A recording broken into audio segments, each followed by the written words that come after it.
L'unité mixte d'intervention rapide et de répression des violences sexuelles faites aux femmes et aux enfants a organisé le 11 décembre 2023 une journée porte ouverte grâce à l'appui de la police et de la division de la communication de la MINUSCA. La dite cérémonie a été présidée par le ministre conseiller en matière du genre à la présidence de la République, Lina Josiane Bemakasui, en présence de la directrice adjointe de l'UMIR, le commandant Issa Charlotte et du chef de la police de la MINUSCA, le commissaire Christophe Bizimungu. Chers personnels de l'UMIR et hauts cadres, continuez à privilégier les intérêts des victimes. C'est un sacerdoce de servir la cause de cette couche vulnérable et souvent sans défense suffisante de la société. Permettez-moi encore de terminer mon allocution en remerciant les organisateurs de cette journée, en réitérant la ferme volonté du gouvernement pour continuer à lutter contre les violences à l'égard des femmes et des enfants.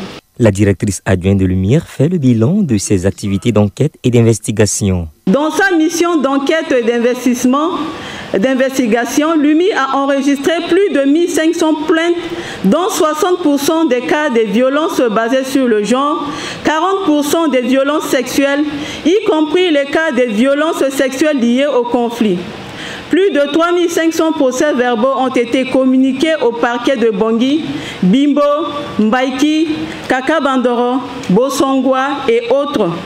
L'objectif de cette campagne est de permettre à l'UMIR de mobiliser ses partenaires autour de son mandat de prévention et de répression des violences basées sur le genre, des violences sexuelles liées au conflit et de la traite des personnes. Le chef de la composante police de la MINUSCA réaffirme l'engagement de la MINUSCA dans la mise en œuvre de son mandat, notamment en ce qui concerne la protection des civils et plus spécifiquement des personnes vulnérables. J'invite le leadership et le personnel de l'UMIR à s'approprier cette journée porte ouverte en dressant un bilan de 5 années de fonctionnement de cette unité. Il est également important de prendre en compte les observations et les recommandations des partenaires lors de cette journée porte ouverte. Cette journée porte ouverte a été marquée par la visite des stands sur la réalisation de l'UMIR et par une visite guidée des locaux par les partenaires. Rappelons que l'UMIR a été mise en place en juin 2017.